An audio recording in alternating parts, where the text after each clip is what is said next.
Welcome back mga kakaku. So nandito tayo sa ating vape podcast ba to or lifestyle? At kasama natin si Bossing. Mamaya pakilala siya. Siyempre palakpakan muna tayo. Ayan o. So ngayon na lang ulit tayo nakapag-podcast. At maraming salamat siyempre kay Bossing sa pagpresenta rin. Layo pa na yung Bossing. Alam ko malayo pinanggalingan nito para makasama natin dito sa podcast natin. Boss, pakilala ka na, Bossing. Hello guys, ako nga pala si Ian Olivera, isang flavor maker and R&D specialist ng vape products. Oy, grabe. Medyo mas malawak tong kasama natin ngayon compare sa yung iba naman kasi mga nakasama natin, mga hustlers, boss, yung mga nakasama ko dito. And yung iba mga dating juice maker din, like Demon Vape. And ito yung isa sa mga updated pa talaga ngayon na nasa ano ba tawag ng boss? Nasa likod ng ng mga nakikita natin mga products, tama ba? Actually, meron din ako diyan mangilan-ngilan na mga products sa market. Pero as a product consultant. Okay. Hindi ako nagtimpla. Okay. Boss, bali ilang taon ka na boss sa vaping? Para at least may idea lang sila. Nag-start ako as e-juice maker. Okay. Mga anong taon? 2014.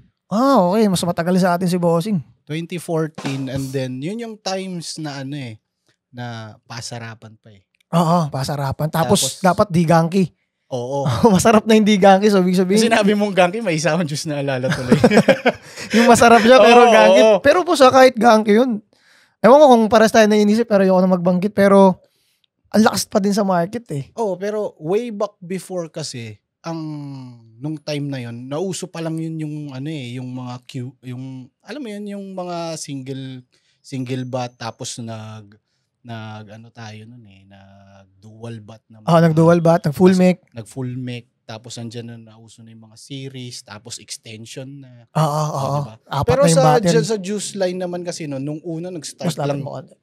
Nung una nag-start lang naman yun ng 10. Tapos nag-30 ml. Boss, yung 10 ml pala, ano yung pinakamahal dati? Dati talaga, yung bombs kit talaga yung binibili. Mga magkano yun? Na 450 ata? Hindi ko naabutan yun actually kasi before pa yun nung naging juice maker ako. Kasi nag-start ako mag-vaping talaga is 2012, 2013, ganun. Tapos, nung time na yun, hindi ako nasasatisfy sa kung anong meron sa market. So, nag-apprentice muna ako dun sa isang juice maker. Di ko na babanggitin yung pangalan. And then, nag-start na ako na tadaan kasi yung mga suppliers na natin before, meron tayong dalawang local na na nagsusupply lang. Oo. Yes, pwede ka ba banggitin?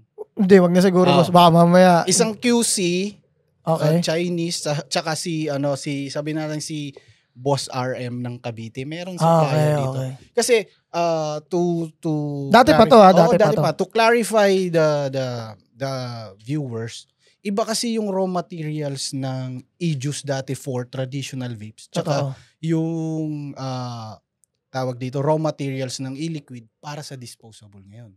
Okay, gets boss. Kaya nga parang tama ba boss, pag nilagay mo yung traditional sa pang disposable sa ngayon, hindi siya gagana no? Hindi, kasi magkaiba sila ng sinasabi na chemical components kasi yung raw materials before na ginagamit sa traditional vapes, it takes 1 to 2 weeks steeping time before you can use it. Nga boss, totoo yan. Yung mga e-liquid ngayon sa China for disposable is mix and use agad. Mabilis na. Magagamit mo agad. Oo nga no. Dati pag nagpa-R&D ka dito, halimbawa, daming nagpapa-OEM dati. Dati pag nagpa-R&D ka, mga 2 weeks talaga yun. Minsan, aalugin pa Matagal pa yun, di ba? Oo. Kasi nga yung VG and PG pa, pati yung flavor concentrates, minsan pag hindi maganda pagkakahalo, minsan talaga kailangan pa. Tapos minsan dahil pa sa nicotine. Hindi naman. Basta dati kasi mano-mano lang yung paghahalo. Tapos nung later on, nagkaroon na ng mga machines na para paggawa ng big batches. Oo nga. Totoo. So boss, ayun, tanongin kita as juice maker. Kasi may mga kilala din ako, may mga tropa din ako juice maker din talaga. Tama ba na ang pagkakaalam ko or pagkakaintindi ko na mas masarap pag mass prod kesa sa single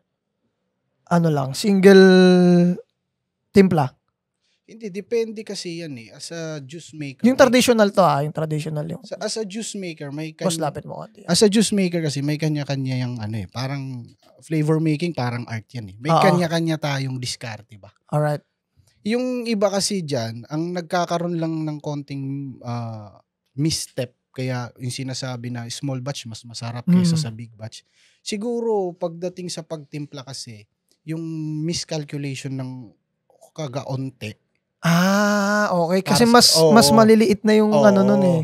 Kasi yung ultimong isang concentrate sumobra lang ng 0.1, automatic yan, after steeping, meron ng after effect yun na parang, boss, parang naiba yung lasa. Okay. Kasi chemical yan eh. Same as as baking ba na 'di ba pag konti lang, konting yeast lang iba yung alsa. Parang iba yung alsa, parang ganyan siya.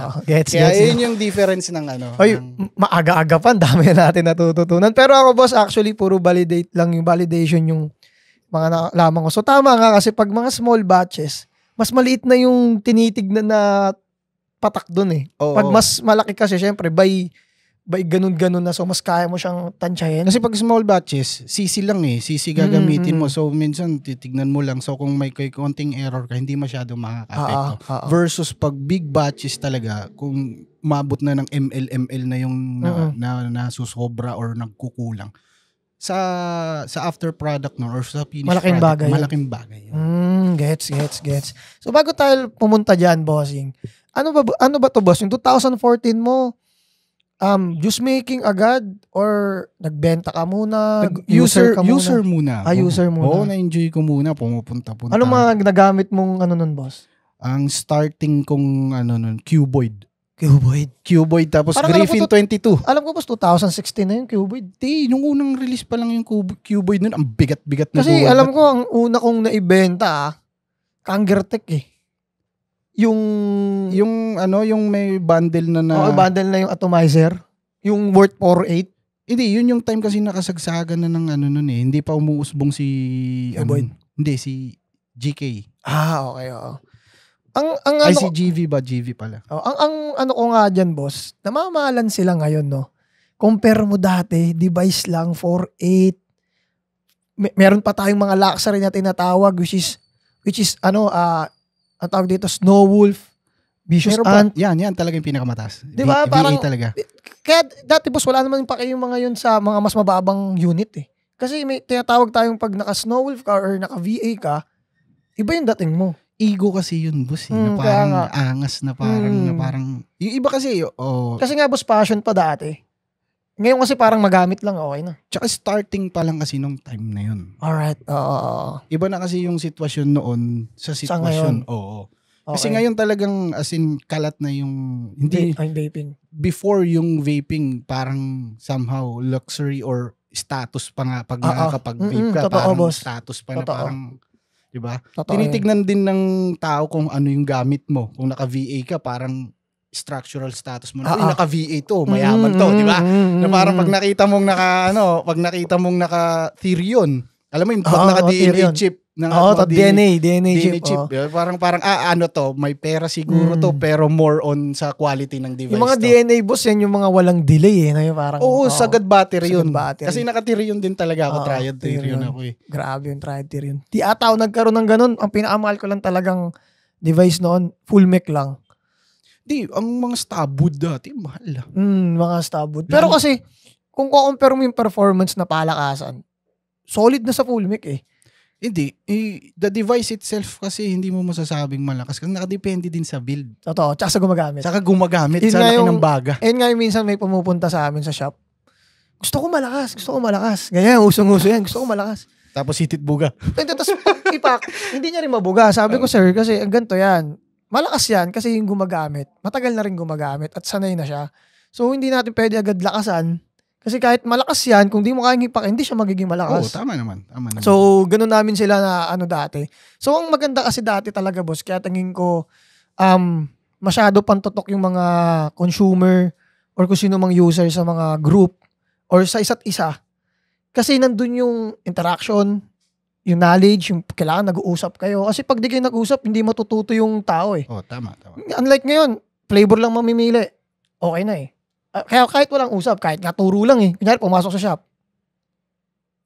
Tapos, unlike dati, paano gamitin to, ganito, ganyan. Ngayon, nagkakaroon na relationship. Dati kasi, pagdating kasi sa mod, atomizer, ang dami kasing technicalities. Dami, ang dami. Isipin mo, pag naka-series ka, bawal ka mag-sub-ohm. Totoo yan. Di ba? Bawal. Bawal. So, talagang tutok yung tao kung how they could utilize yung sarili nilang gamit na device. Totoo. Di tulad ngayon, pick and go ka na lang eh. Totoo yan. Kaya nga talagang nawala yung community para sa akin. Tsaka isa din, nawala din yung mga tricks competition, nawala din Ayan. yung cloud chase. Cloud competition. Nawala din yung ganun. Kaya nawala yung community talaga, boss, para sa akin, nawala eh. Tsaka open market pa kasi dati. Everybody can sell e-liquid dati. Totoo. Basta under ka lang ng PCEA. Pero boss, kahit naman nung dati, wala pa eh. Oo nga, kasi nga, hindi pa nga. Oo, hindi pa nga Hindi pa tayo regulated. Oo. Kaya open na open talaga. Pero ngayon, magpa-event, for example, magpa-event ka ngayon, ang mga pupunta lang dyan, yung mga legal. Totoo yan, boss. Tsaka, hindi, kasi tulad nga nung sinabi ko kanina, boss, medyo konti yung pupunta. Kasi hindi na sila para, alam mo yun, magpunta doon at mag-aral. Magsayang ng oras. Unlike dati, pupunta ako dyan kasi nandiyan mga kaibigan ko na vape tricks. Yan. Sa banding ganyan. din. Sa banding. Sa banding din. So, yun lang tingin kong nawala tsaka may isa talaga. pa, boss. Yung mga limited na, kunwari sa isang event, mayroong event sa Metro Tent. Merong mga juice maker dyan na, meron kaming e-liquid na dito lang sa event ilalabas. Yan, yung mga ganyang pakulo. Ikaw boss, tingin mo, anong mas okay sa'yo? Hindi lang din dahil sa money or kung ano yung sarap ng paggamit. Noon, ngayon? Noon, no? Kasi sa vaping community dati, ang kinaganda dati na parang ang dami mong choices. Tapos pagdating sa hardware, ang dami din na iba't iba. Tsaka yung sa sistema dati na pwede ka mag-iba ng mod, pwede ka mag-iba ng atomizer. Tapos pagdating din sa mga events, andyan yung mga brands ng e-liquid na maglalabas ng limited na mga e-liquid. So mapupuntahan talaga ng tao. Totoo. Tapos yung entertainment na banda, na tricks competition, yung cloud chase kanya-kanya na competition. sinusuportahan, di ba? Tapos yung mga magpaparapol lagi ng VA. One of one na recent stab wood. Talagang ang daming reasons para kuyugin yung isang event. Kaya ganun. Tingin mo, boss, ito yung natopic ko to sa live ko last time eh. At dito ko lang din napagtanto eh. Siguro mga 2-3 days ko na itong iniisip. Na kung possible ba na magkaroon same noon na may luxury na brand na dispo. Like VA, mga ganon. Tingin mo, boss? Hindi, kasi all of disposables kasi galing sa China eh. So, mass production yun. So, in terms of mass production, kailangan ma-out. Hindi, ang ginagawa kasi niyan is parang the cheaper Gets. Tawag dito, yung presyo. Tsaka yung kailangan mabilis ma-out. Tsaka disposable din naman siya. So, yung longevity ng device, hindi na nagmamatter. Okay. Hindi tulad ng mga mods and atomizer, talagang pwede mo i-collect. Ginawa yan para build to last. Oo, tama. Galing, galing. Di ba?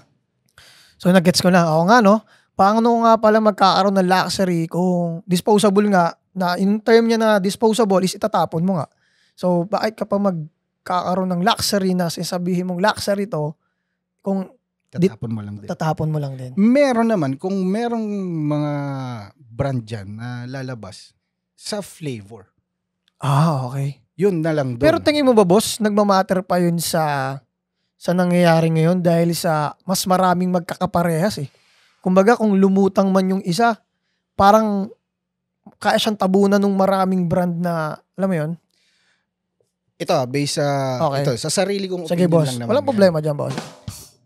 Nitong recent time kasi, flooded ang market ng disposable. Totoo. So, kung i-generalize mo, lahat yan umusok. Totoo. Ngayon, ang tanong dyan, alin dyan ang naiba? Yun yung hahanapin ng tao kasi nagsawa na yung tao sa mura. Ang hinahanap talaga ng tao, ito based on my personal idea eh.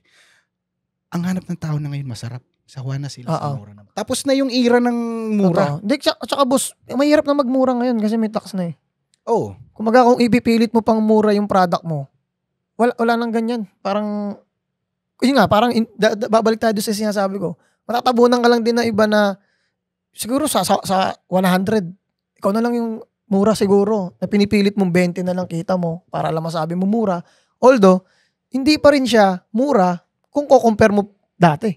Halimbawa, dati may 350 boss. Ngayon, 500 na. Ngayon, magmura ka man hanggang 450 ka lang. Hindi mas mura pa rin yung dati na 350. Kasi ito, meron kasing sinasabing katagana. Price is not an issue. Totoo yan. If the quality is present. Totoo If yan. the value is present. Totoo yan. So kung maglalabas man ng mga quality na product, hindi na isipin ng tao ang presyo. Kasi alam na nila yun, matik yun. Kumbaga, yung sulit na, di ba, na pag binili nila yun, hindi na nila isipin as gastos. Kundi yung satisfaction na makakuha nila. Totoo naman yun. Parang di na nagmamatter sa kanila yung pera as long as ma-meet mo yung satisfaction ng consumer. Boss. Pero depende kasi yung boss na nagbebenta rin kung paano niya pahalagaan ng produkto. Kasi marami naman ding, para sa akin na gumaganda, sumasarap ang mga produkto. Kaso kasi yung sistema ng pagbenta is ganun pa rin yung gusto nila. Umaga hindi nila pinapakain sa tao na ganito talaga presyo nito kasi masarap na to. Parang ganun. Hindi kasi tatlong bracket kasi ang consumer. Yan yung pinakamataas na bracket, nasa bracket. Yan yung mga habol lasa, walang problema sa presyo. Totoo. Dito naman sa pangalawa, minsan ang iniisip niyan lasa, minsan iniisip niyan presyo. Yung mababa talaga sa bracket ng klase ng consumer ay yung wala nang pakialam kung masarap o hindi, basta sakto sa budget. Ang nakita ko kasing problema dun, boss, kung yun nga, i-hit natin yung market nung nasa pinakababa, paniguradong din nila kayang sustain yung bisyo eh. Lalo na tumataas. Lalo na, boss, pag quality ng pa-quality, pamahal syempre costing yan. Depende, boss. Kasi in terms of quality, paano mo di-define yung quality pagdating sa dispo? Sa dispo, syempre una para sa akin sa pagkaka-blend. Number one yun. Kasi yun yung hihipakin mo eh. And then pangalawa yung, sabihin natin, match yung airflow and power. Kasi kung malakas man, tapos masikip siya, so madali lang din siya masunog. So next ko yung tagal. Yung tinatagal. So yung quality ng lasa, tapos yung quality ng device, tapos longevity ng product. Tapos, sabihin natin matik na yun eh. Syempre, as may mata ka, automatic na yun. Dapat, alam mo yung maganda yung itsura. Sabagay. Kasi kung para sa'yo, boss, para sa'yo yung quality. Ako kasi, in terms naman sa ang main priority ko, same as you, yung lasa talaga. Lasa talaga. Kasi yun yung ginagamit mo maya eh. Meron pa nga dyan, boss, hindi porket malasa, goods na kasi nandiyan yung sawa eh. Paano siya naging quality kung... Oo, meron dyan yung sumusobra. Di ba? Oo. Kaya kailangan talaga maganda yung blend. Oo. Pagkaka-blend. Pangalawa, ang gusto ko is, pagdating sa product talaga is, tulad nito, handy. Madaling bulsa, madaling kunin. So yun nga pala guys, mamaya second quarter, i-discuss namin sa inyo yung X-Aero. Yan. Actually, kaya lang din kami nag-podcast kasi nag-post ako about sa X-Aero. Kung sino gusto sumama sa aking tikman, si X-Aero. So yung boss, balik tayo. Yung handy. Tsaka, pangatlo, hindi naman ako mayaman. Alright. Ako kasi, bisyo yan eh. So parang nasa isip ko, gagastosan mo talaga. So hindi na nagmamatter sa akin. Totoo yan, boss. As long as ma-meet yung lasa, tsaka yun lang, yung kailangan ko lang na parang madaling ibulsa. Kasi mahirap naman mag-vape ng bulky. Diba? So dati, boss, ang dami pa natin dalang juice.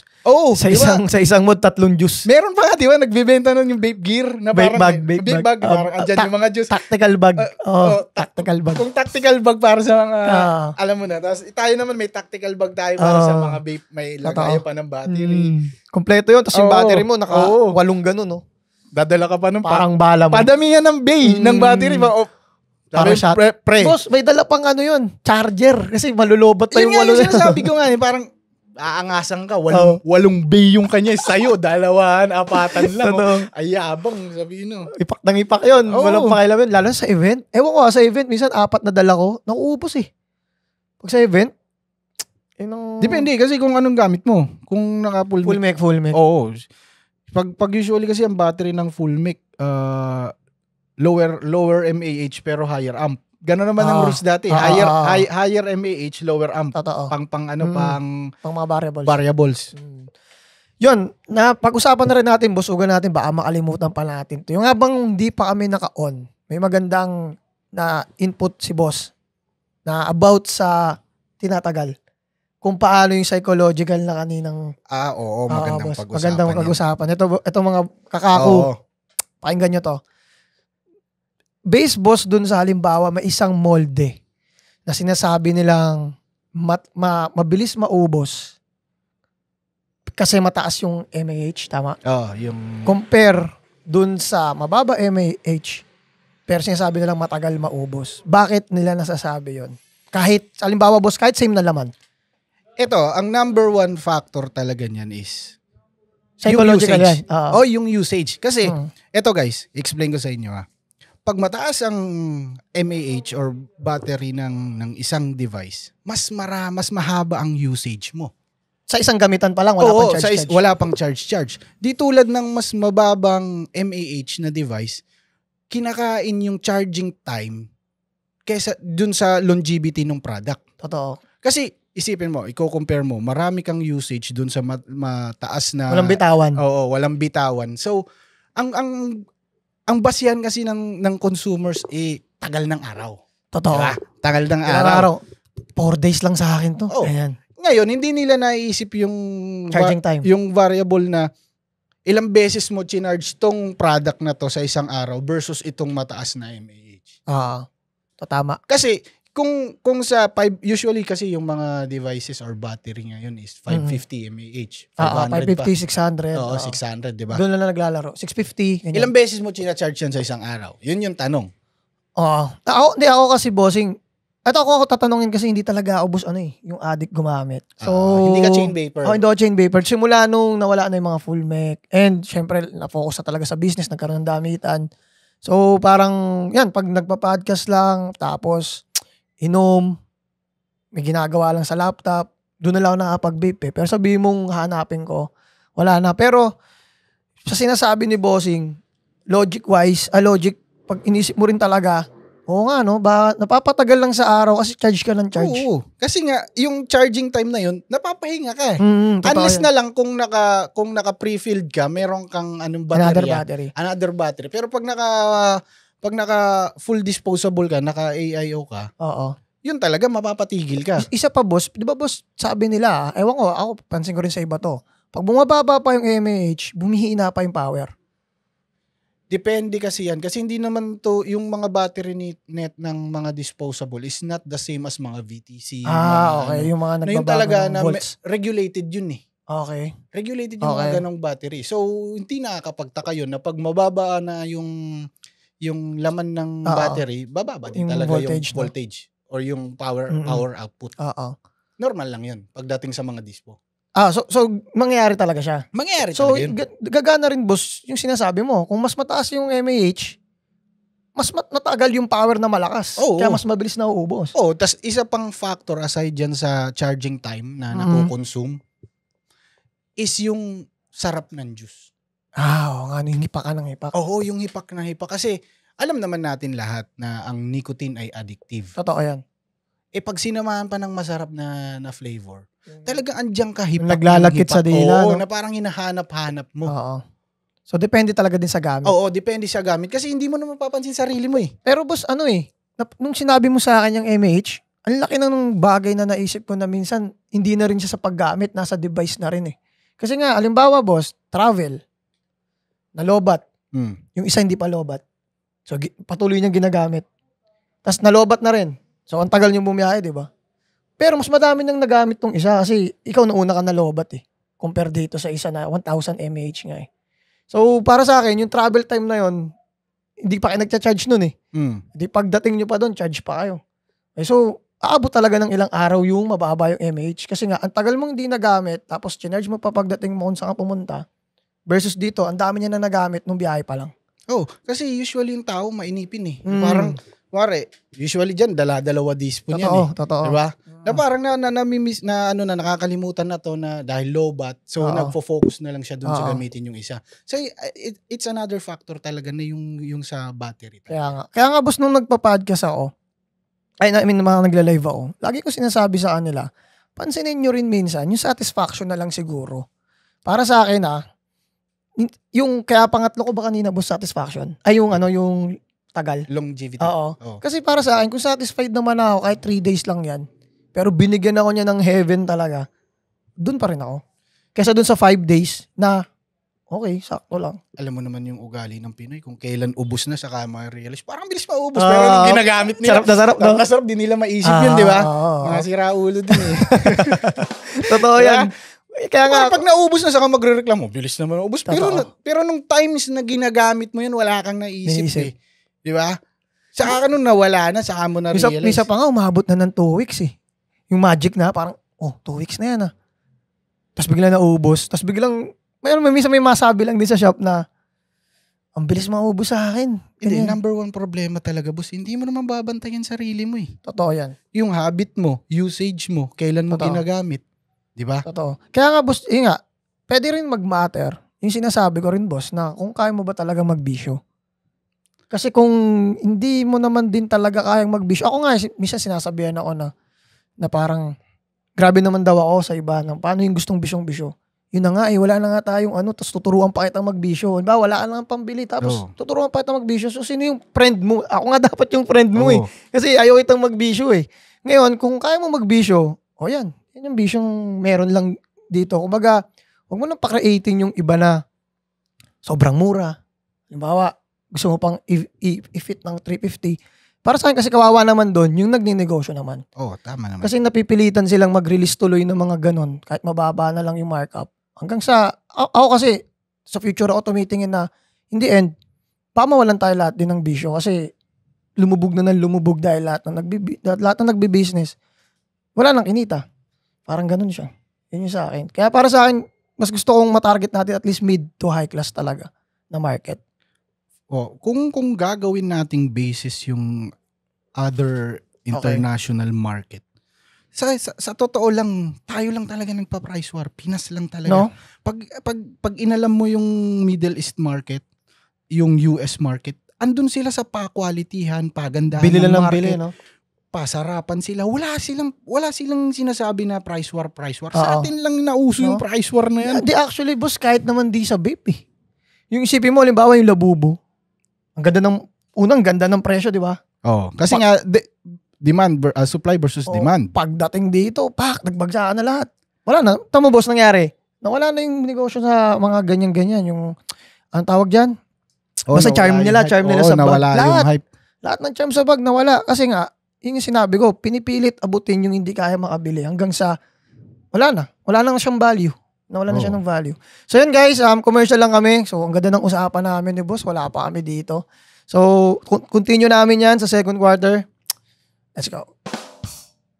Nagbabalik guys sa Telegram yung public channel ng Vape Generation. Maraming paraffle. Syempre active din yung mga post dyan. FB page ng Street Handed Apparel sa mga gusto ng pamorma. Vape Generation Las Piñas guys, main branch page natin. At syempre yung Bacoor branch.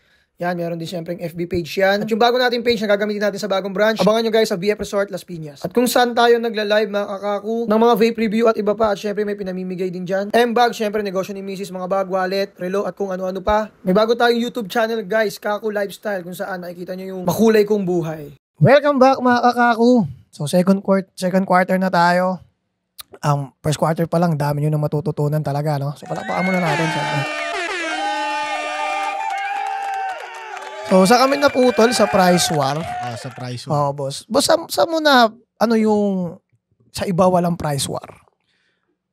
Kasi ako madalas na ako sa China eh. So, doon wala? Di ba ng doon? Hindi. What I mean is, yung mga sales manager doon, sa mga connection iba't ibang nangingi rin ako ng info, kamusta yung Canada, kamusta. Kasi di ba nung nakaraan din kasi, kaya ako na bring up na kapagtanong din kasi si Trump nag-anunsyo na lahat ng mga China products daw na import ay 100% taxable. Ganun? Oo. Grabe Kaya ito, ngayon mo lang malalaman, sabihin natin sa mga viewers, sa US, para nahahanapan nila ng loophole yun, yung mga factory sa China, nag-set up na sila ng mga factory sa US. Kung saang state legal ang vape. Okay, pwede naman sabihin dito yun. Sigurado alam naman na nila yun doon, no? Hindi naman alam nila lahat. Pero ganun na yung setup ngayon sa US. Okay.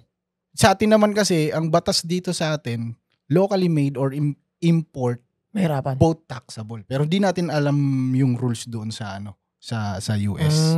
Kung pag nagtayo sila doon, kung ano mangyayari. Oo. Okay. Pero pag balik tayo doon sa price war. Oo. Yung sa price war, ano ang opinion mo kung bakit nagsimula yung price war na yan? Dito? Pinas. Kasi nga boss, 'di ba sabi ko kanina, hindi lang parang ugali na kasi ng Pinoy ang ang unang-una gusto nila makabenta lang.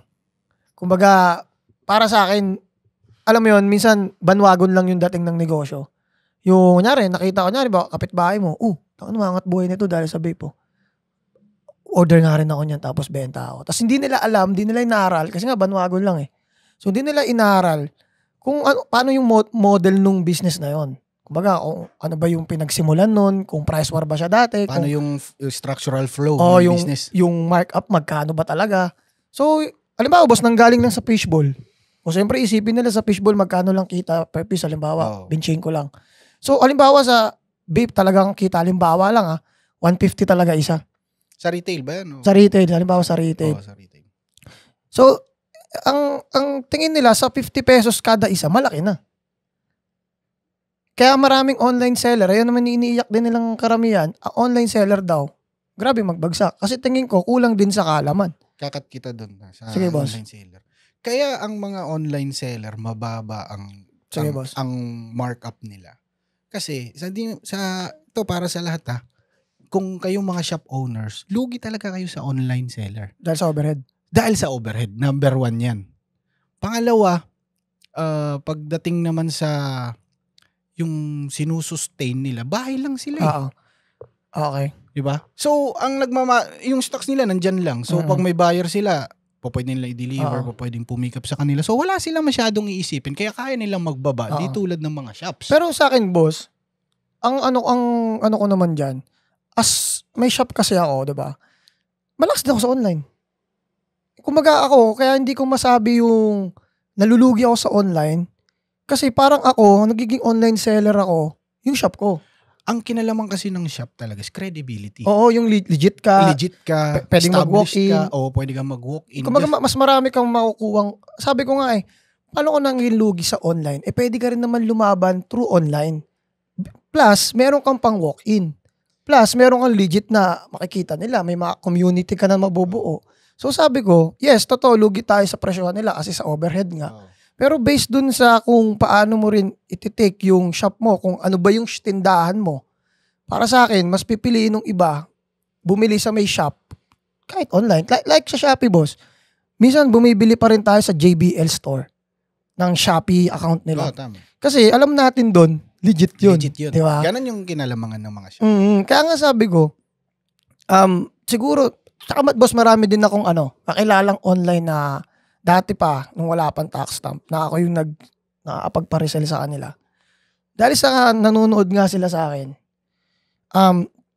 hindi sila nagbabagsak. Kasi alam nga nila na dapat ganun yung markup. Mas masarap. At ngayon, boss, hindi na lang sila naging online. Nagkaroon pa sila ng store. Kasi nga, yung kinikita nila nung online pa lang, pag kinumpit nila pang store, kaya. Unlike yung sasabihin 50-50 lang, hindi mo talaga kaya mag-store. Kasi, yan lang yung kagisnan mong markup eh. Tsaka yung kinalamang ng shops talaga. Kung ito sa mga shop owners, kung magaling kayong mag-alaga sa mga customer. Oo, boss. Hindi talaga yan lilingon sa iba. Totoo. Ako, boss, yung nanalo dun sa event ko. House and lot ba yan? Hindi, parang gusto ko sumali. Hindi, boss, nanalo siya sa event ko ng pinakamaraming na kompletong loyalty card. Kada stamp nun, boss, 1,000 pinurchase mo sa akin. Ang naubos na niyang card, napuno niyang card, 5. 5 stamp kada isang card. 45 days lang, basta yung duration o yung tinakbo nung card bago mag-anniversary. So, 45 days, naka 25,000 siya sa akin. So, walk-in yun So, sabi ko, Kaya. Sabi ko, kaya. Hindi naman nun. Oo, boss, ba't hindi? Inaward na namin yun. Binigyan ko ng plaque. Tapos, si Street-handed, meron siyang gift check na worth 5K. Yun ang Kaya sa ginawa mga sa akin. viewers, kung gusto nyo magka-award, gayahin nyo. Bumili kayo ng marami.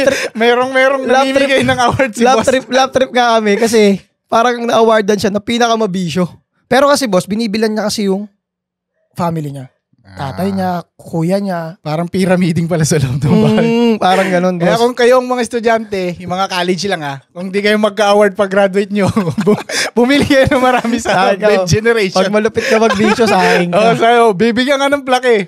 So, yun yung ko, boss. Yun yung insight ko about dun sa price war. Tingin ko kulang lang din yung iba talaga sa, unang-una talaga knowledge. Kasi kung knowledge, plus yung gusto nila makabenta lang, marami pang iba. Actually, ayoko na siyang talakayin kasi nga, hindi ako medyo na apektado kasi mas ginagalingan ko na talaga yung magkaroon yung value mismo kong shop.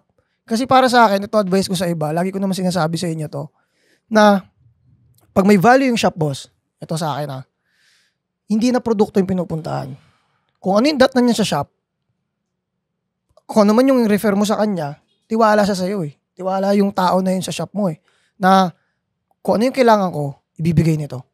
Kumbaga yung sinasabing comfortability or yung assurance. Assurance. Oo. Kasi parang sa example lang din natin pag bibili ka online. Ikaw, subok ka na nagbebenta. Kunwari ng kotse.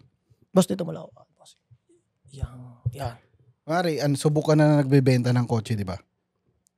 May mas murang kotse sa iba. Pero since ikaw ay legit ka, mas binabayaran kahit mas mahal ka. Totoo. Dahil sa assurance. Totoo. Kaya kang may kasa pa rin Oh. Kaya nandiyan pa rin yung mga company malalaki, di ba?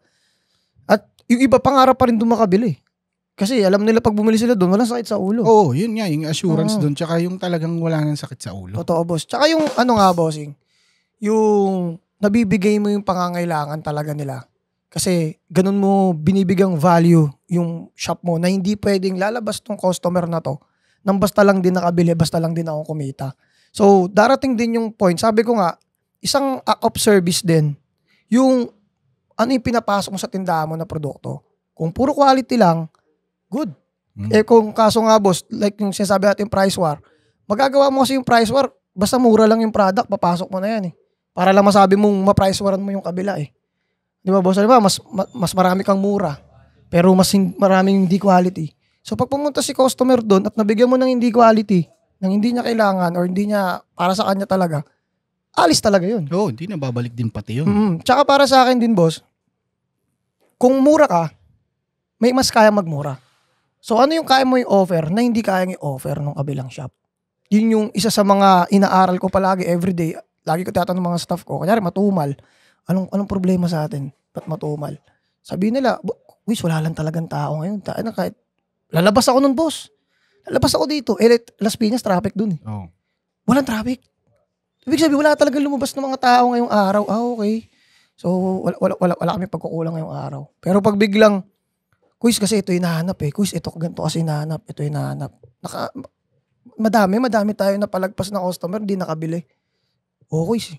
Yun, tatanungin ko sa kanila, anong product yan? Sige, test natin. Pero tinitest ko rin muna. Oo. Kasi mamaya, hindi ko naman market yun. Mamaya, naubusan lang din yung kabila. Kanilang market talaga yun. Siya lang hinanap. So sabi ko, hindi ko market yun. Kasi kung hindi ko matripan yung product, at alam kong hindi majority dun sa market ko yung product na yun, leave ko na lang dun sa kabilang shop yun. Sa'yo na yan. Parang ganun. So para sa akin, dun na lang din ako nakakatulong sa iba. Kaya sa i-price war ko sila, may mga product na lang ako hindi ko kunin. Tsaka usually talaga yung price war talaga. Nag-occur yan. Sige boss, ikaw naman about sa price war. Dahil sa dalawa kasing klase ang price war. Okay, boss. Pagdating sa distribution, tsaka pagdating sa retail. Okay boss. Gusto ko boss marinig muna yung distribution. Yan. Sa distribution, ito ang sa mga di nakakaalam sa distribution. Isang factor, boss. Sa isang brand owner, may incoming stocks. Okay. May incoming stocks. Okay. Ngayon, na-release yung first stocks. Okay. Merong mga brand owners dyan na 10 to 15 days after ship ng produkto from China to Philippines, umu-order na. So, yung unang batch, pag hindi pa parating na yung susunod na batch, hindi pa mauubos, diyan na sila nagbababa ng price. Yung ano sila, nararatel ba sila na parang parating yung ano natin, meron pa tayong stock dito.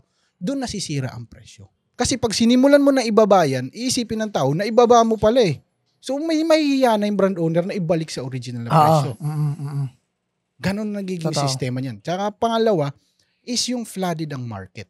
So yung the competition is high, automatic dyan, magkakaroon ng price war. Kung puno ang ulap, babaha talaga. Babaha talaga. Okay. Parang di ko na-gets yun. Di ba, boss, pag puno yung ulap ng uulan, babaha. Parang ngayon yung kasi sa district manggagaling eh. So kung naging flooded sila doon, babagsak talaga sa atin lahat ng stock. Oo, kaya ang nangyayari nun, pagdating pa lang sa distribution, lahat ng mga brand owners dyan nagkakaamo yun, oy meron si ganito, meron si ganyan. Sila lang din sumisira eh. Totoo yun. Sila lang din eh. Kasi, ang unang-una, ang nasisira, sila, kasi, kung ano yung unang release mong presyo dyan, pag binaba mo yan, hindi mo na mayaangat. Totoo yun, hindi na. Wala na. Yung value nga kasi, boss, wala na yun. Oo. Kasi binaba mo na yun eh. Kumbaga, pang ganyan na lang na presyo yan. Wala nang halaga yan. Maubos lang. Oo. Lipat naman tayo sa retail. Ang problema naman sa retail is, kaya nagkaka-price war sa mga shops, is yung mag-agawan ng client. Yan, Kasi sa totoo lang, yung ibang, sa shoutout sa mga tropang mga shop owners dyan, yung mayroon silang mga mentality, boss, na as much as possible, yung consumer nila, gusto nila sa kanila lang pumapasok. Hindi mapunta sa iba. Kaya, ang first dilemma nila, kailangan di sila mawawalan ng stock ng product A, product B, product C, para masustain niya yung tao na yun. Pero, ibig sabihin, boss, yung sinabi ko nung huli, kung ganun lahat na hindi para sa market ko yan, sa inyo yan, possible hindi mag-price war. Maganda pa nga yung ganyan nag-giveaway ka eh, na parang ikaw, kasi meron din akong mga kilalang mga tropang shops na ano sila eh, price focus. Meron naman dun parang luxury focus. Kasi meron kanya-kanya silang target market. Totoo yan, boss. Kasi mahalaga sa business kasi yun. Sinabihan kita ng 3 brackets ng ano. Siya, gusto niya yung mga middle and above. Meron din ako mga tropang shops na andito sa mga budget meal. Kanya-kanya lang yan. Pero ikaw, mabait ka pa nga sa lagay mo na parang, di ko market yan, sige, ibigay ko sa iyo yan. Pero yung ibang mentality ng shops, naghahanap kayo niyan, sige. Makuha ko yan, babagsak ko yan. Oo, di ba? Ako, boss, tulad ako sinasabi nila, lakasan ng X-Slim Bar. Wala ko yan. Kasi may tiwala ako sa Black Neo ko. Ganun ako, boss, mag-carry sa shop. Pumupuso ka. Kumbaga parang, hindi, parang sa akin kasi, nung natikman ko parehas, meron na ako nung Black Neo na una. Pero may ultra ka. May ultra ako. Yun naman yung papasok yung, ito medyo pang budget to. Para kahit paano naman, magkaroon naman ako ng budget na market. Kasi sa totoo lang, nationwide talaga, ultra slim bar. Lakas.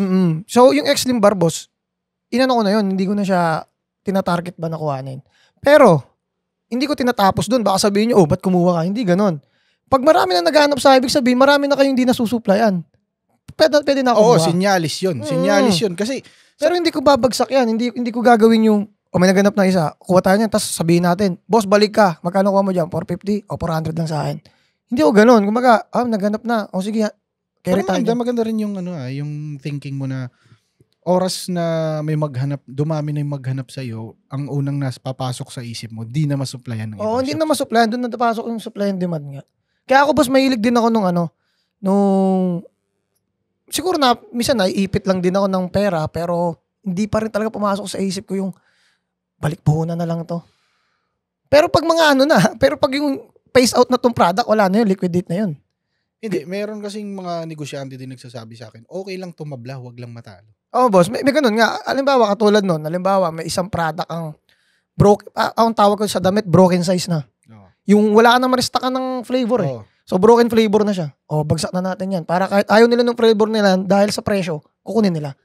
So, yun. Doon lang ako nagbababa. Pero, broken na kasi yan. Hindi na yung kumbaga, hindi ako nagbabagsak, boss, para may pabagsakin na iba.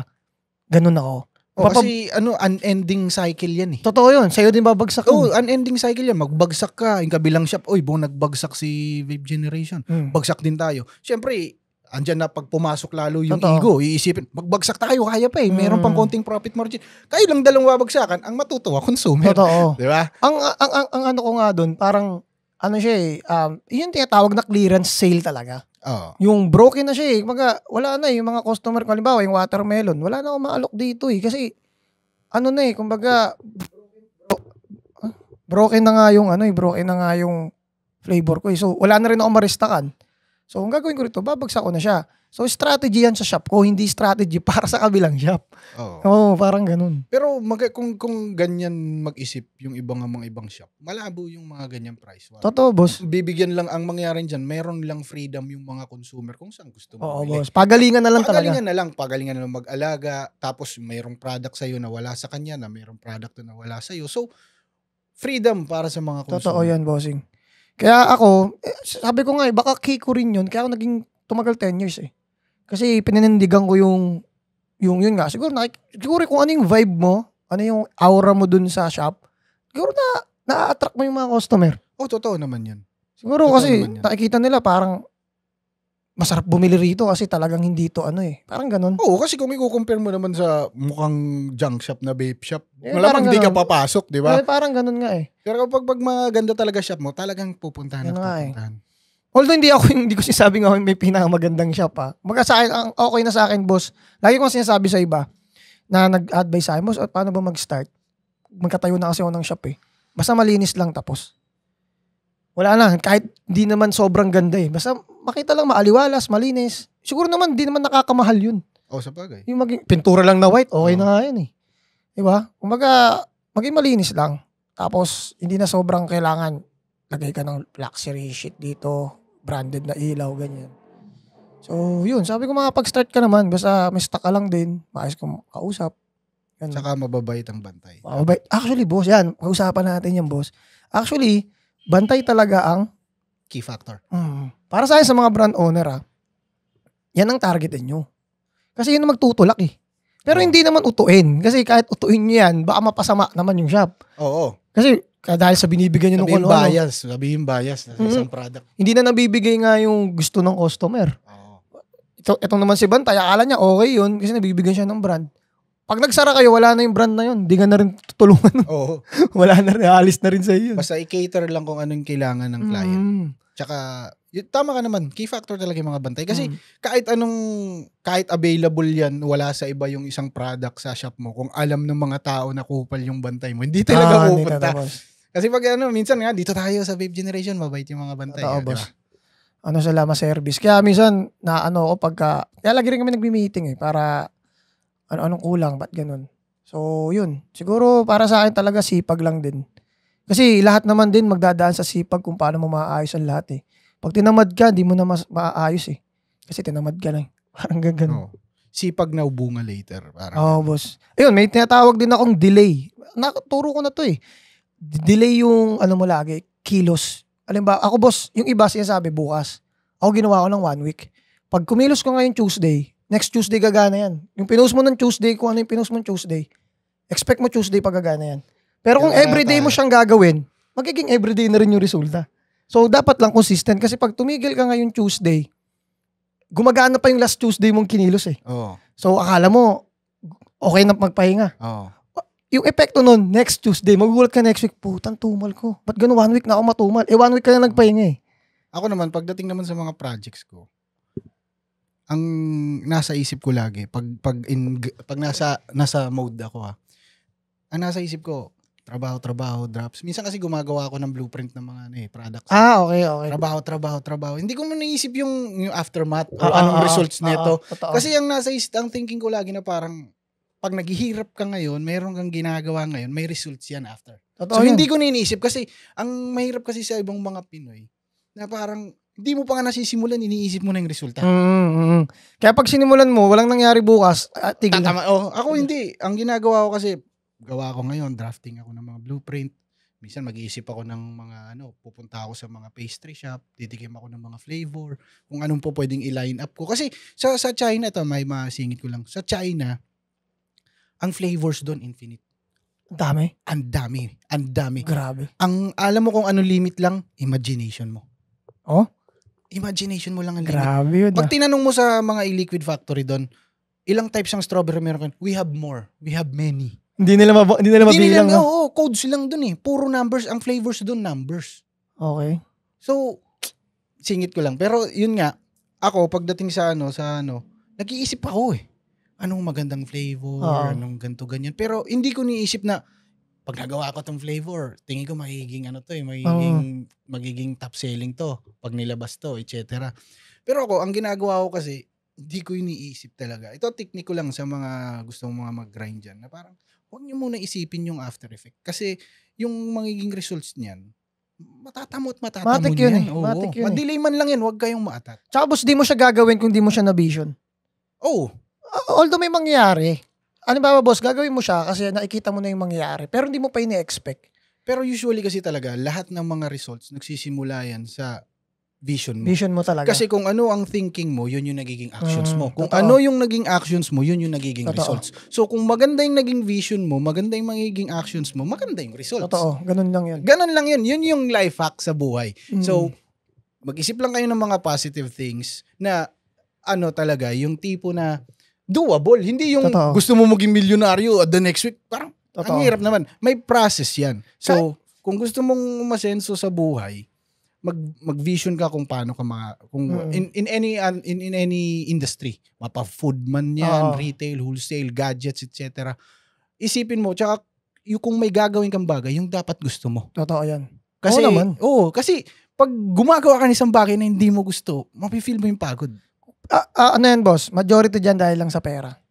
Yan matik yan eh. Kung minsan dahil lang sa pera, minsan pumapasok yung di mo naman gusto yung ginagawa mo eh. For example lang natin, si Kung TV, di ba? Passion lang niya, di ba? Pero lang, pinagkakitaan, yun yung nagpayaman sa kanya. Pero hindi niya naisip yung pagod. Ako, nasa flavor making industry ako, sa vape industry. Gusto ko lang talagang gumawa. Hindi ko nang iniisip yung kita eh. Sila na lang nagbibigay sa akin. Yung sinabi mo kanina, boss, hindi lang din naman siya about sa money. Yung pag kumilos ka.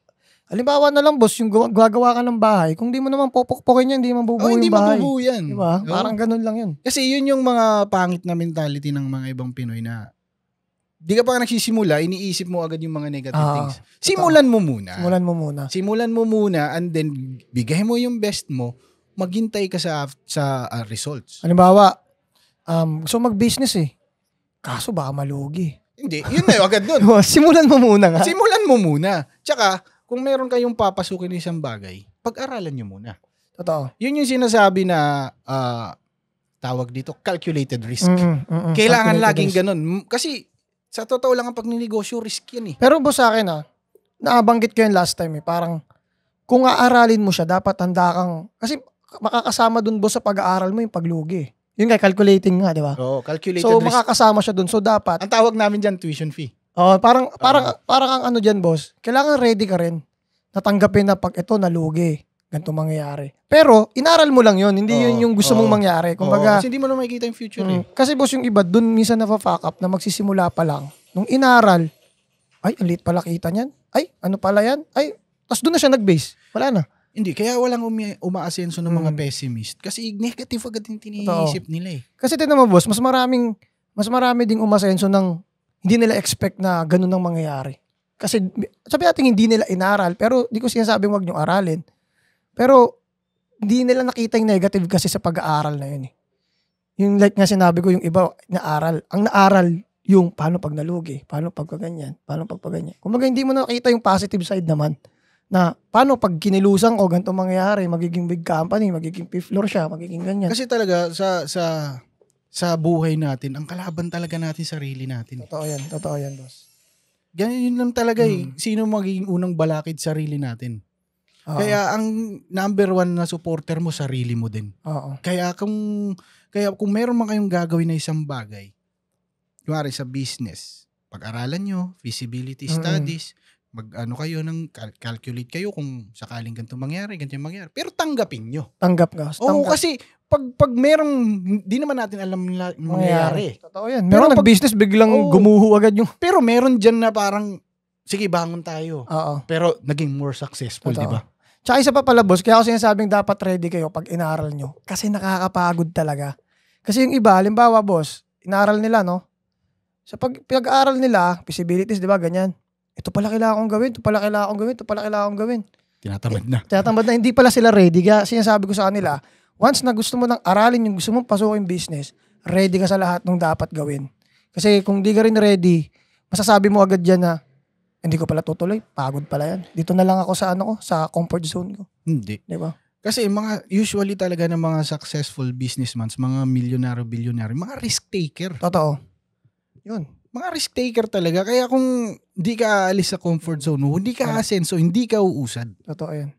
Kaya kung kayo, magbi-business kayo sa mga viewers natin dyan, sumugal kayo with calculated risk. Calculated lang, oo. Calculated risk. Kasi ang negosyo, sugal din yan. Sugal talaga. Pero hindi siya same as gambling na possible manalo, possible matalo. Pero mas mataas ang chances sa negosyo na manalo ka. Manalo. Tsaka boss, para sa akin, di lang din naman pera yung habol natin dito. Unang-una, yung knowledge muna eh. Oo. Kung matalo ka man sa umpisa, kung babawi ka sa pangalawa mo, panigurado, dami mo nang alam nun. Di ba? Kasi sa pagkatalo mo, doon talaga marami kang marirealize eh. Mali pala tong ginawa. Pero may mga ways din kasi para maiwasan yung mga ganun. Okay. Kung masyado ka lang tutok sa detalye sa takbo ng negosyo mo. Okay. So anong mo doon, boss? Yung about dyan. Paanong detalye? Pagdating sa mga ganyan detalye, example lang sa distribution, kunwari sa vape, gawin mo lang example kasi ano ko yun eh, na experience ko eh. Na andyan na, flooded na yung market, ganito ganyan. Yung iba magre-risk. Kukuha. Ako mag-wait. Ako mag-wait ako. Hintayin ko ng tamang product. Para yun yung i-distribute ko. Ano boss, tama mali? Yung paghintay? Mali. Hindi dumating yung product. Okay. So, na-miss ko yung chance na nung umuulan ng Kaya minsan talaga na parang minsan kasi yung mga ganong bagay, gift yun eh. Gift na yun. Bihira lang dumating. Yung mga bagay na mga ganyan na tinatawag natin na sinasabi na, ano tawag dito? Na-i-encounter natin. Huwag nyo isipin masyado na parang, ano ba yan? Sasama loob mo. Pero minsan kasi yung mga ganyang nagiging problema natin is parang blessings in disguise yan. Totoo. Para may matutunan ka, parang may ma-experience ka. Kasi first on hand, ang pinaka-great teacher na experience. Totoo yun. Wala makakatalo ron. Diba? Kasi ikaw na mismo nakaalam nun. Oo. Pero boss, magiging the best lang yun kung na-observe mo rin. Oo, pero ako as much as possible, kahit anong ano mo talaga. Matik yun eh. Oo. Shit happens eh. Di maiiwasan eh. Pero meron talaga minsan sa negosyo magagamit mo yung kutob eh, na parang, nung time na yun kasi, kuha na ako, di na ako maghihintay. Pero mas pinanigan ko na yung gawin na, hintayin ko tong product na to darating. Hindi pala na-release. Diba? Pero minsan talaga mayroong kutob na parang, sige, sugalan ko na to. Pero kung nag-jump ako dun sa risk na yun, di sana kasi, ang nangyayari kasi nun, nabigay sa iba yung stocks. So siguro parang mga 6 digits din yung sayang na tubo. Diba? Pero diba, laking bagay na rin sana nun. Pero wala. Ganon at least nagkaroon ako ng tawag dito na lesson na parang, pag andyan nakagatin mo. Whatever it takes na. Boss, commercial lang tayo. So hindi pa natin nababanggit tong hero. So pagbalik namin, yun na agad. So yun guys, commercial lang kami.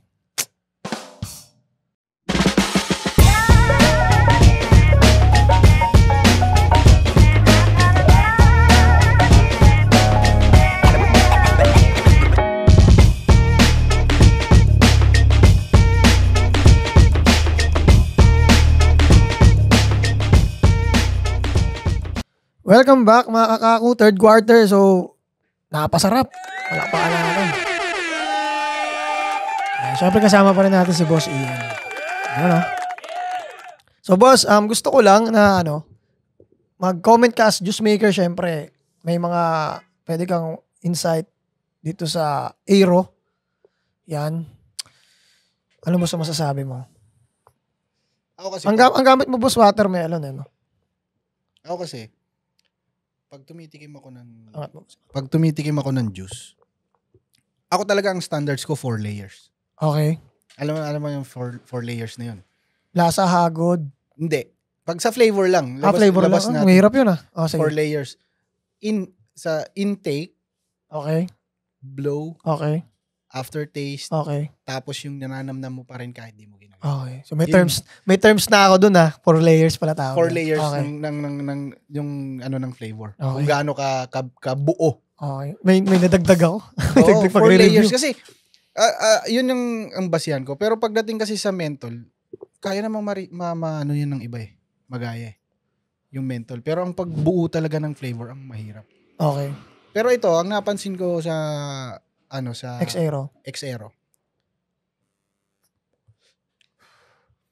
Hindi siya tulad ng mga single concentrates na iba. Parang common. Oo. Kasi usually talaga, sa China kasi, pag yung usually na mga products ngayon sa mapa-illicit man mapaligal, yung usually na nagtitimpla kasi dyan sa kanila, si Chinese lang. Okay. Ang nangyayari, mag-i-invite lang sila ng mga Pilipino para sa flavor testing or adjusting. Yung profile. Oo. Ang mahirap kasi sa ganun, puro sila verbal. Okay. Adjust mo to, adjust mo yan, adjust mo yan. Hindi nila alam, chemical to Kailangan ng adjustment nito through numbers. Oo. Through measurements. So, ito, kung hindi naman siya single cons. Pag sinabi kasing single cons, yung single type ng water. Ito, may mukhang hinaluan naman ng iba. Kaya, panalo pa rin naman, boss, para sa'yo. Oo. Okay naman. Pag sa andun pa rin naman siya. Pag buga mo, andun pa rin yung lasa niya. Yung lamig. Kasi sa akin yung kinuha ko, yung flavor ba yung kinuha ko, yung lamig. Kasi, freeze. Actually, yung mga tao talaga na a-addict na ngayon sa lamig. Sa lamig. Talaga. Ultimo nga yung mga pastry, kahit may menthol, kinakagat na rin yung tao. Boss, ayun nga, punta tayo doon. Baka may idea kung bakit. Bakit ang mga dispo, kadalasan, although alam na natin yan, yung market is mas marami may gusto ng menthol. Pero marami din kasi like ako, dati na ako nagbebenta ng vape. So, marami sa akin syempre yung pastry lover. So, nawiwirduhan sila syempre sa pastry na may menthol. So, ang point ko, bakit hindi gumawa ng pastry lang? Hindi kasi, ito as a flavor maker. Kasi boss, wait lang ako kasi gusto rin naman nila maglabas ng unique So, hindi ba unique na para sa dispo na maglabas sila ng pastry lang? Business-wise, boss. Ito, explain ko sa'yo. Business-wise, boss. As mga brand owners sa negosyo, mas ipa-prioritize nila mag-produce na 70% or 80% ng coverage ng market. Okay. Sabihin natin nagkaroon sila meron namang research team yan Meron yung every companies merong research team yan. Okay. So kung ang lumalabas sa statistics nila ay 80% ang mga menthol lovers, tas 20% lang yung mga zero menthol or pastry lovers, hindi na nila i-risk yun. Magfo-focus na lang sila sa majority. Hindi, kahit kunyari 2 flavors lang, ayaw talaga nilang ganun. Ay, di natin alam kung paano yung sistema nila. Pero ngayon kasi, meron talagang ang nangyayari kasi, boss, ang nakakapag-sustain na lang ng mga pastry lovers is yung mga saltnik Kaya medyo nakakaawa din yung mga pastry lovers. Ako din, pastry lovers din ako. Rin Kaya hanggang ganito na lang tayo. Ako din, demand ko rin yan talaga na sana maglabas naman sila ng zero menthol. Pero ang komplikado kasi, boss, ng zero menthol is paano ma-accept ng market. Oo. Ang isang ko nga dyan, boss, yung satisfaction. Halimbawa, boss, nagka-beepers ka o sabihin nating, ano bang tawag dito? Nanawa ka na dun. Nanawa ka lang. So, di ba parang namamanhid na yung panlasa mo dun? So, para sa akin, pag may menthol, parang yun muna yung sasalo. Para lang masabing continuous pa rin yung lasa niya hanggang dulo. Kasi nandun pa rin yung touch ng hagod ng menthol. Kaya minsan, doon parang na-observe minsan na, baka kaya, kasi baka pag puro pastry, mas mabilis siyang maubos sa pakiramdam ng tao. Kasi wala nang ibang naramdaman. Kasi nawala yung lasa Kasi nga, namanhid or naka-vapors lang nga Parang ako, yung doon ko minsan nakikita. Pero ngayon kasi talaga, majority talaga nasanay na sa menthol sa 2 to 3 years. Oo nga Way back. Talagang mas malaki ang market ng may gusto talaga may menthol. Kaya siguro as businessman side, talaga kahit ako nasa sitwasyon ng mga brand. Ganun na lang, no? Ganun na lang. Mas i-occupy na, mas i-cater na lang nila yung majority talaga. Majority, no? Kasi para sa kanila ayaw naman, kung ayaw nilang mag-risk, di natin masabi. Oo. Baka mamaya mag-flop yan. Ma-entertain mo man, hindi naman na-accept ng mga pastry lovers. Oo. Kaya pansin mo, pag mayroong taro, mayroong May mentol. May mentol. Halimbawa, boss, nga, 2 flavor. May matouch silang ibang market para dun sa brand na yun. Para sa akin, minsan parang hindi nyo nakikita ko, parang halimbawa, may mentol ka. Tapos may 2 ka lang na matatouch mo yung market ng pastry. Parang ganun. Merong din kasing isang shocking factor kung pastry lover ka tapos nasanay ka sa mentol tapos babalik ka ng zero mentol. Oo. Iba kasi talaga yung nagagawa nung tawag dito nung molecular structure ng mentol pag oras na halo siya sa e-liquid. Okay. Versus pag mag-try ka ng bagong e-liquid na walang mentol, iba na eh.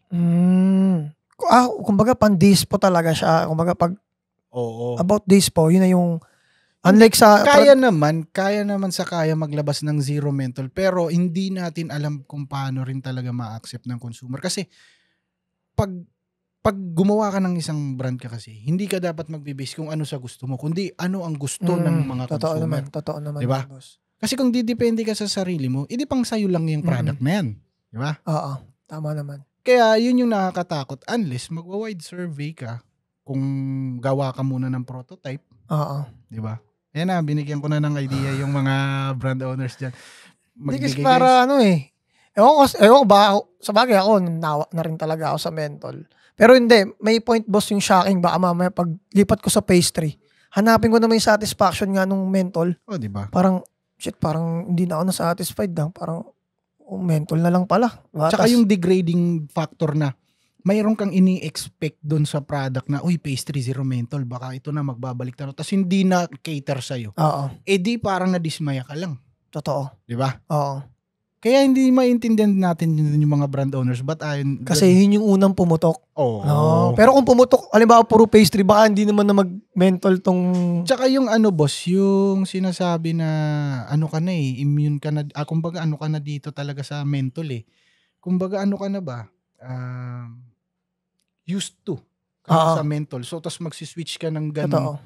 Parang siguro, boss, no, sa mga tobacco, yung Yossi. Kata mo, parang bihira yung may mentol. Nagme-mentol sa tobacco. Kasi nasana yung unang-unang nakilala, walang lamig. Tsaka example, yung mga user ng pula, tapos bigyan mo ng lights. Ano ba yan? Lights to. Diba? Diba? Okay, biglang pilip. Biglang pilip pa. Ang haba naman ito. Diba? May ganong psychological factor din kasi na biglang switch ng ganon. Tapos yung isa pang dismaying factor na nag-i-expect ka, oy, naglabas na. Kasi inaabangan mo Tapos pagdating na, andyan nagbinigay na sa'yo ng request mo nung may isang brand owner. Tapos hindi na-meet yung standards mo. Kung ano yung in-expect mo, di na-dismaya ka lang. Di nasira yung brand. Yun yung ayaw siguro i-take risk ng Kasi iba kasi talaga. Malaki din mawawala Kasi parang halimbawa din sa alak, no? Beer ka lang, tapos pinainom ka bigla lang hard. Lasing ka agad nun. Diba? Kasi beer drinker ka lang, tapos biglang sinalang ka sa whiskey, biglang sinalang ka sa brandy. Diba? Totoo. May ganun din sa panlasa ng tao. So yun guys, paano ba to? Si boss ay isang juice maker, boss. So, paano mo ba, boss, ma-inspire yung mga nasa vaping gamit yung mo na yan, yung skills mo na yan. Kasi sabi mo, art siya, di ba? Oo. So, para sa akin talaga. Ano ba, boss, sa mamimili lang. Yan. Kaya sa bumibili lang ng vape. Paano siya magkakaroon ng kaalaman gamit ka? Para makabili siya ng, malaman niya na ano yung quality talaga sa hindi na product. Parang ganun. Sa mga users ngayon, paano malalaman kung quality o hindi? Yun yung sinasabi yung standard lang. Yung sinasabi kong 4 layers. Dapat meron nun. Oo, 4 layers. Pag hipak mo, andyan yung lasa. Pag buga mo, andyan lasa. Aftertaste, andyan yung lasa. Pang-apat is, kahit di mo siya ginagamit, nag-i-stick pa rin siya sa bibig. Baga malagkit na sa natatakam kang ipakinulit. Oo. Tsaka, yung yung nicotine level na comfortable ka dapat. Okay. Huwag mong pilitin mag-high-nic ka o ano. Dapat kung saan kang komportable. Kasi parang inaano mo yung baga mo nun eh. Kaya pagdating sa quality, kung andun yung lasa, comfortable ka sa nicotine level. Kasi meron dyan mga dispo na matataas yung ano eh. Lalo na yung mga tinapon galing China. Alam mo naman yan, di ba? Yung mga brand. Ang sasakit. Mga galing Russia kasi yun. Okay. Yun yung nakakaawa sa atin dito. Mga inayawan ng ibang market, dito tinatapon sa Pinas. Grabe, no? Kaya pansin mo, pag meron dyan sa market na mataas ang nicotine, Russia yan. Kasi 50 dun eh. 25-50 dun eh. Okay. Yun pala yun. Oo. So, anong tawag dito, bossing? Yung nicotine naman, sa nicotine, yung same ba sa traditional na kapag masyadong tinaasan yung nicotine sa dispo, pwedeng masira yung lasa? Kasi yung iba, nahanap. Depende. Namimiss kasi nung iba. Halimbawa, boss, magdi-dispo na galing traditional. Ayoko niya kasi walang hagod eh. Bitin. Depende naman kasi, boss. Ito technical to. Okay, sige, boss. Ang nagbibigay hagod talaga, dalawa. Okay. Nicotine tsaka propylene glycol. Okay. Pag mataas ang content ng propylene glycol, may chance din na magkaroon ka ng throat hit. Okay. Kahit mababa ang nicotine level mo. May chances din na pag mataas ang nicotine level, talagang hahagod yan. Tsaka maraming klaseng boss, nicotine. Meron tayong freebase, meron tayong salt nic, meron tayong synthetic, hybrid. Hybrid tayo, tapos meron pa tayong natural. Okay. Itong natural nicotine, ngayon ko lang to base sa research. Ito yung mga nicotine na nakukuha sa patatas, sa saging. Okay, yung mga kamatis. Oo, nakakapagtaka na parang natural nicotine na kuha mo sa prutas, gulay. Actually, kasi meron din akong kakilala na nakilala ko lang sa LinkedIn. Nakausap-usap ko rin na CEO ng nicotine supplier. Kasi mayroong e-liquid company. Yung nicotine yan, may sinukuha naman pala sa supplier. Kumbaga may iba pang... Pero tignan mo yun, boss, no? Para sa akin, ang galing din ng business nila eh. Kasi parang pag yung nicotine, dyan yung kunin yan. Sa kanila ng negosyo. Kasi, kung totoo sa'yo, pwede nang kunin nung nag-flavor yun eh. Hindi, ultimo naman flavors din, ina-RN din nila yun eh. Diba? Kumbaga si e-liquid factory A tsaka e-liquid factory B. Pareho sila ng supplier, pero nag-pre-made mix pa yan para maiba. So, hindi sila yung parang kung ano yung nakuha niya. Oo, nag-pre-made mix pa yan. So, nilalagyan bago ng code. Oo, ganun yan. Tapos yung sa nicotine nila, marami kasing klaseng nicotine. Yung nabanggit kong 5, meron pa palang iba. So, ibig sabihin, boss, pagalingan din pala talaga. Oo, kasi, kumbaga, timpla yan, chemical yan eh. Pero sa kanila may price war ba yun about sa flavoring? Mas mura rito, mas mahal dito. Ang basihan ng presyo sa China is sa nicotine level.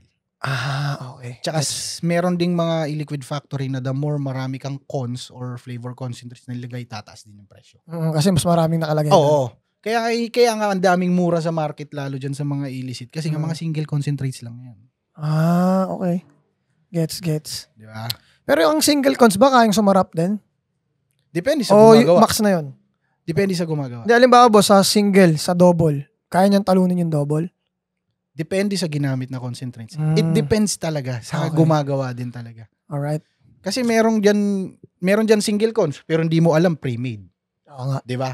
Hindi nakadepende kasi hindi naman natin alam yun sa behind the scenes ng bawat liquid factory. Tama. Pero yun nga yung sinasabi kong 4 layers ng flavor. Para malaman. Para malaman kong quality. Actually, yun nga rin talaga pag nagre-review ako, hindi ko lang alam yung terms eh. Hindi yung sinasabi ko, pag inip ako, may lasa, pagbuga, ito yung lasa, tatagal. Pero na-unlock sa'yo yung... Na-unlock sa akin yung 4 layers. Okay, gets ko na yan.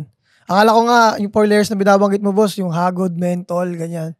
Yung by category no satisfaction. More on flavors lang yung sinabi. Pero ito, pag sa comfortability, kasi usually talaga ng mga, majority talaga ng mga consumer ngayon, mga college students. So, hindi naman sila manikutin. Yung iba dyan, peer pressure lang. Babe tayo. Ganda ng ginawa ni Xero dito na pang majority ng market. Yung mental niya yung parang may hagod eh. So, hindi na siya halata eh. Parang gano'n. Nahalata ko pa nga dyan yung parang may hagod pero dahil sa menthol. Kaya sabi nila, bakit daw walang high nick yung menthol? Sabi ko, pag tinaasan lang yung nick nun, parang tumataas lang yung effect ng menthol. Tama ba, boss? Hindi, ang nangyayari kasi dyan, pag tataasan mo ng nicotine, tataasan mo ng menthol, bababa yung quality ng flavor. Meron mako-compromise. Kaya para sa akin, boss, yung pang high nick talaga, pang pastry. Depende din. Depende din kung gagamitin mo ba sa traditional o gagamitin mo sa dispo. Kasi dalawang klase ang dispo, boss. Yung foam type, tsaka ito, chamber type. Ako kung tawagin ko to, pero iba naman, sa China, ang tawag dito ay yung see-through na juice. Kasi sa foam type, boss, iba. Paano naging iba yung foam type? Ang foam type, foam lang siya na tulad ng ano ba? Ano ba yung masasabi ko? Slim bar, tsaka ultra. Foam type yung loob niyan. Ay okay, gets yung parang mas madami yung cotton. Yung dual mesh niya, nasa gitna lang, nagsisip-sip lang siya, galing sa foam. Okay, gets. Alam ko na tsura. Ito, tawag nito sa China is ceramic coil or see-through. Ito, ang tawag naman ito chamber type kasi may chamber siya. Okay. Sarili kong term ko lang naman. Pero ito, iba kasi ang sistema din nito kaysa dun sa foam type.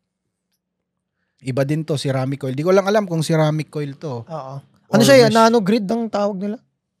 Nanogrid? Oo, nanogrid. Parang, pansin mo boss, walang delay. Tapos, smooth, hindi siya yung palakas yung power. Kumbaga, nakokontrol niya yung hanggang saan lang yung max ng lakas. Hindi, kasi depende naman yan sa programming eh. Oo. Kung paanong klaseng power output. Kaya dun din. Oo. Kung hindi nakakaalam mahirap talaga gumawa ng product.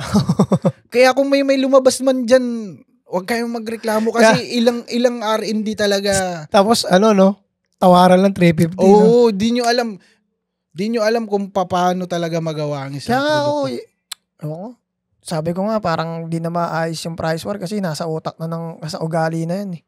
Hindi naman na siya kasi yung parang, yung sinasabi mo nga boss na kung puro quality, parang, siguro sa ibang bansa siguro, pwede siyang ma-apply. Kasi kung puro quality ang nilalabas sa Pinas, ang iisipin na lang ng consumer is, anong meron dito sa wala dito? Oo. Pero sa ngayon na maraming mga substandard, subpar na mga products, talagang lilingunin talaga yung quality. Totoo. Diba? So, minsan, mas maganda rin siya, boss. Oo. Pambalance din talaga yung substandard. Oo. Pero usually naman talaga doon, yung talaga lumalaban, yung sa mas mababang presyo. Oo. Totoo. Pero, boss, para sa akin, kunyari, bigyan ng isang shop ng 5 quality na product, may magbabagsak pa rin yan eh. Kasi nga, parang... Depende sa internal management. Simula sa master distributor hanggang distributor. Oo nga. Totoo yung system. Sistema. Kailangan sa sistema. Kaya nga maraming mga distributor na nagtatablahan. Kaya pag nalaman nilang bumaba, dapat sinusumbong agad. I mean, parang tinatanggalan agad ng karapatan yun. Oo. Diba? Kasi yung exclusivity, oras tinanggal mo yung exclusivity, wala na. Totoo. Pero kung internally, meron kayong sistema, hindi kayo basagan. Ganun yung mangyayari niyan eh. Ang problema niyan, kung na-post na yan sa market, na-alok na yan sa iba, mahirap na bawiin yun. Ngayon, basag na yung Yun nga, may nagtanong nga sa akin, parang isa rin siyang brand owner dati. Sabi, boss, anong tingin mo problema ngayon? Isa lang din nasabi ko, yung sistema. Sabi ko, sistema. Kaya, bakit walang nagiging consistent na sistema talaga? Tapos, sobrang dami pang sunod ulit na labas. Pero sabi ko nga, kahit kung maganda sistema niyan, sisipagin ng reseller magbenta niyan. Kung uniform yung galaw simula MD hanggang distributor hanggang shop owners, hindi basag ang presyo niyan. Kasi ang mangyayari niyan, ang magkakatalo na lang diyan promo. Totoo. Mas okay pa yun eh. Totoo yun. Kung promo. Diyan may ko diyan boss. Nagpo-promo din ako. Minsan buy 3, ganito yung less ganyan. Ang point ko naman doon, pinalabas ko pa rin yung tao ng malaking pera. Hindi ko siya parang pinilit na sige na nga, 350 na lang. Pero kanya-kanyang diskarte yun. Diskarte mo yun. Pero hindi yun masasabing talagang nakikipag-price war. Tsaka boss parang gimmick yun eh. Tsaka tinimpla ko rin yung market ko kung kakagatin ba tong gantong promo. Acceptable yun kasi gimmick mo yun as a shop owner, as a retail na yun. Ang sinasabi kasing problem talaga ng price war is nandito pa sa taas.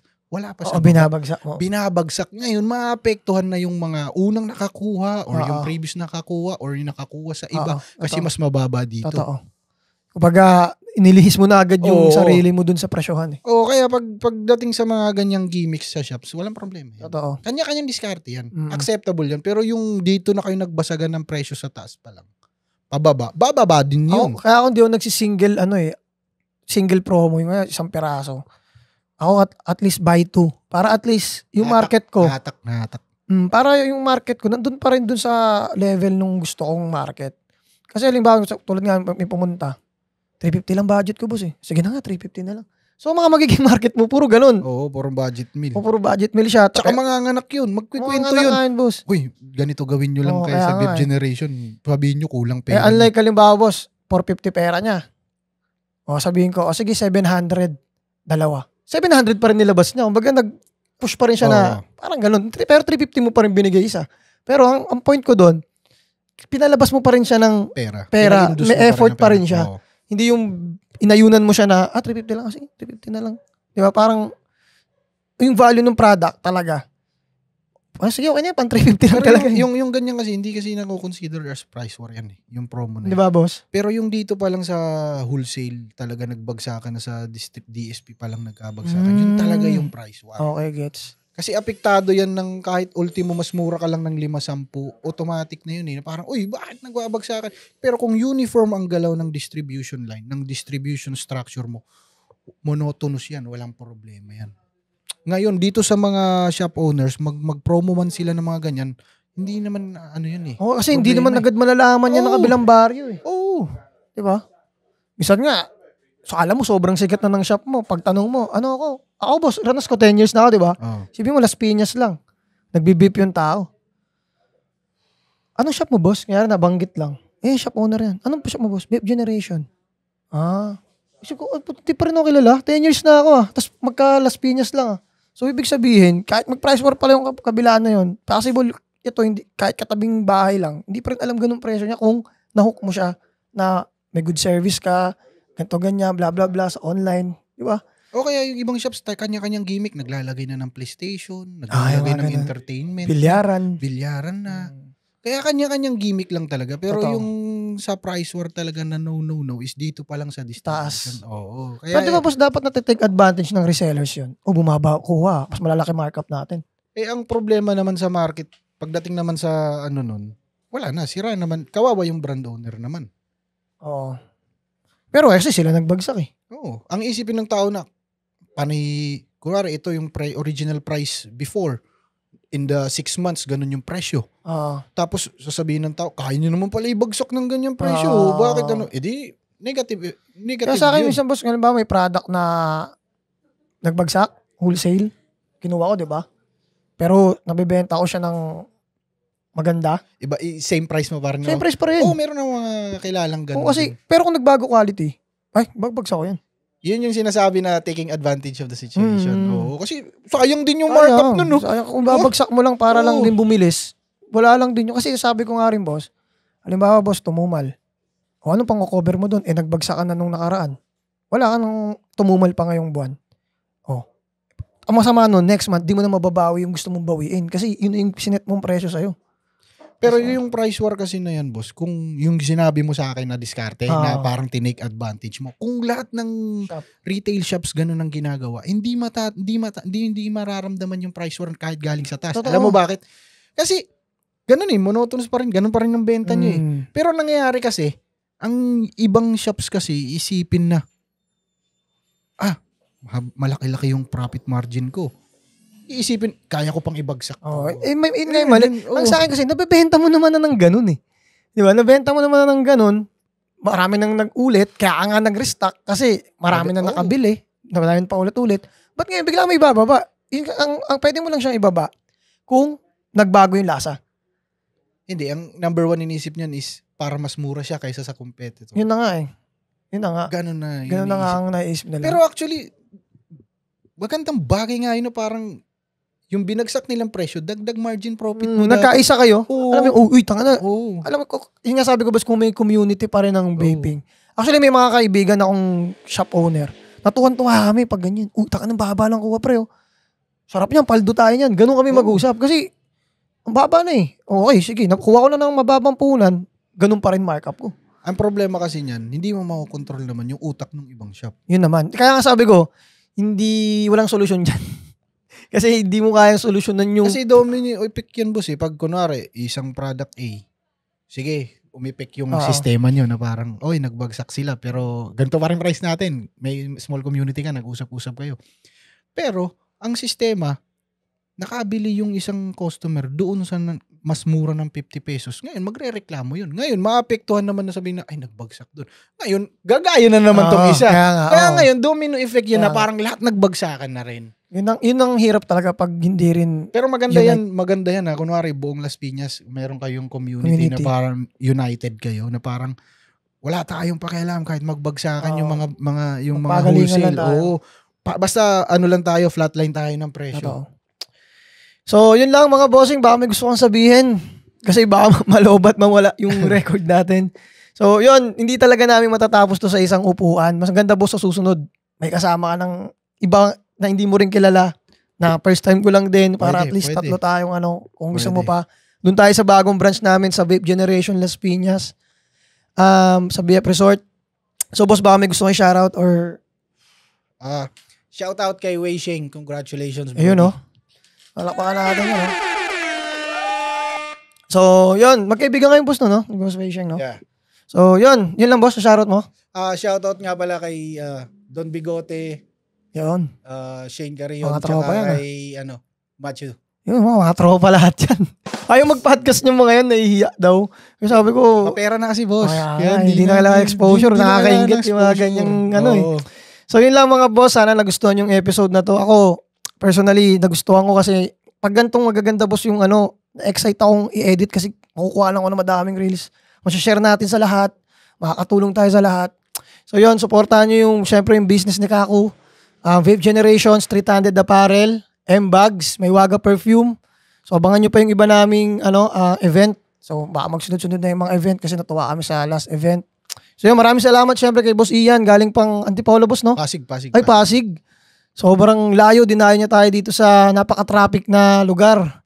Yung iba, boss, dito natatakot pumunta kasi nga, inisip agad traffic eh. Yun nga, boss, dinanas eh. Ayun. Kalbaryo eh. Ayun, maraming salamat kay boss. Boss, salamat. Sana may next time pa tayo. Sana may next time pa tayo. So, yun lang. Kita-kits sa Dunes mamaya. Sasayaw ako.